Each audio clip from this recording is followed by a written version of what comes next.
How's it going, everybody? Episode 22 of the Alex Bromwich Presents podcast vlog. I keep not knowing what to call it, but let's just plow through anyway. I hope you all liked the episode yesterday. It was really interesting to start to dig into the strategy stuff. I think we want to do more of that, but I also want to try and find some other people to bring in to talk about it as well, who maybe have a bit more experience than me, so that'll be really interesting. But today I wanted to talk about change management, and change management's always been a really interesting topic because I think it's something that's so real for all of us. And I don't really just also mean in a business context, I mean just generally in a life context.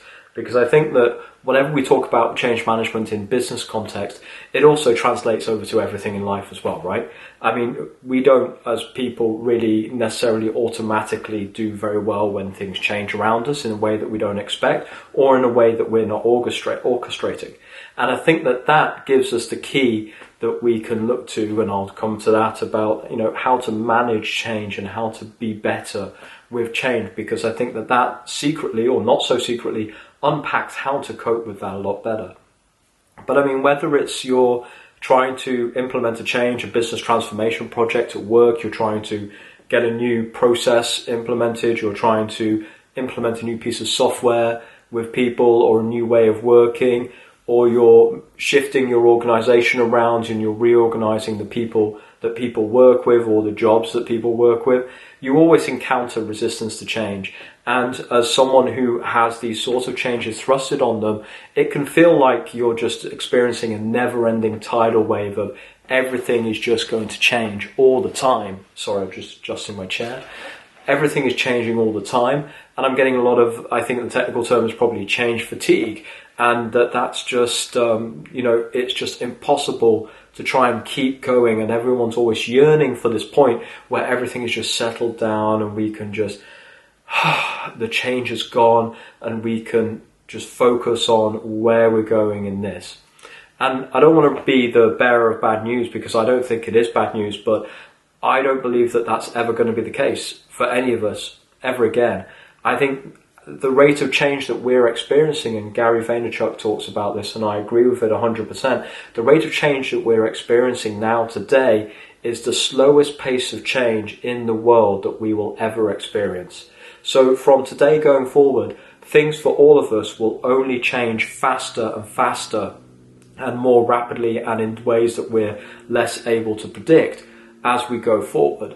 So if you're not comfortable with the rate of change that you have today, you need to change, because that's not going to change. It's only going to get worse.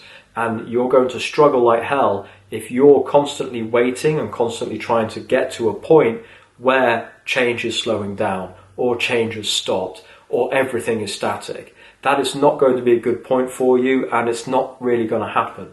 So if you're not happy with what changes now, you need to get happy and you need to work out how that is. And I think that I have a little bit of an idea, obviously not the perfect solution because that's probably not possible, but I can at least tell you guys how I try to think about it and how I try to approach it and what tries to help me mentally deal with it.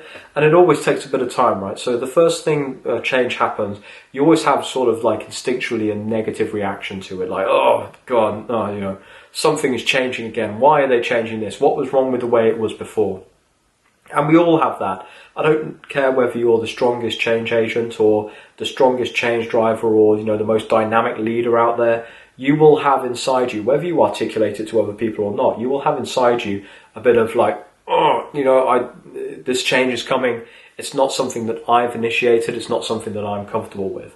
So I think there's two main things that I would say about trying to work with change much better.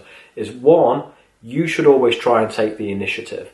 So as a person, as an individual in your life, as an individual at work, as a part of a team at work, as part of a family, you should always try and be the initiative taker, and you should be the one who is trying to lead that change is happening in your life or at work or in your team.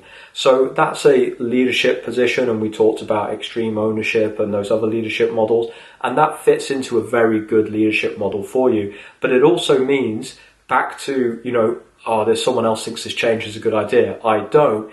If you're the person initiating the change, then you're going to think it's a good idea because it's the change that you want, and therefore you're going to be able to be more able to promote it.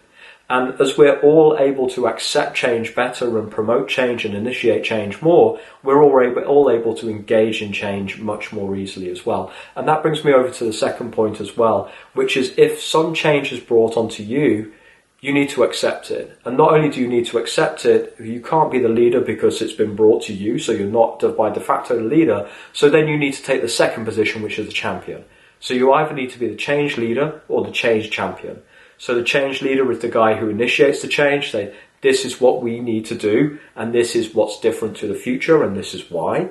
Then the change champion needs to go, yes, that is definitely what we need to do. I fully support it. I don't fully understand it right now, but it doesn't matter because I trust you, leader, and I think that this is going to be the right thing for us to do. So I am therefore supporting it. I'm engaging with it, and I'm going to positively work towards making sure that this change happens in my life or in our lives or in our team's life in the best way possible. Because by doing that, you're the second guy who starts dancing, right? The crazy guy at the festival who's dancing by himself, he's just one crazy guy. But as soon as that second person joins him, and everyone's seen the famous YouTube video that I'm referring to, as soon as the second person starts dancing with him, suddenly everyone comes to the party. So if you're not that first person, you better make sure that you're that second person, because you're doing the right thing. And these changes are not going to go away. As I said, they're not going to slow down. So the best way for you to cope with them and be less stressed by them and have a more relaxing life and a more relaxing psyche is to welcome change and be an engaged partner in those changes and make sure that you help push them through and you help be part of that change rather than being something that resists it. And if you ever find yourself, complaining about a change or feeling like you're talking about you're resisting it and you're not really sort of super engaged in it, then just go back to, okay, I need to adopt those roles. Clearly I'm not the leader because that's not my role. And maybe you can be the leader of that unit, but you need to say, okay, I need to be the leader or the champion here. And that's the role that I'm going to take. Hope that's been some interesting food for thought for you guys. Let me know what you think in the comments. Please reshare this on LinkedIn if you think it's valuable and others would have benefit from seeing it. Please give us a thumbs up on YouTube and also give us a share on Facebook if you like it. I'll speak to you all tomorrow. Thanks.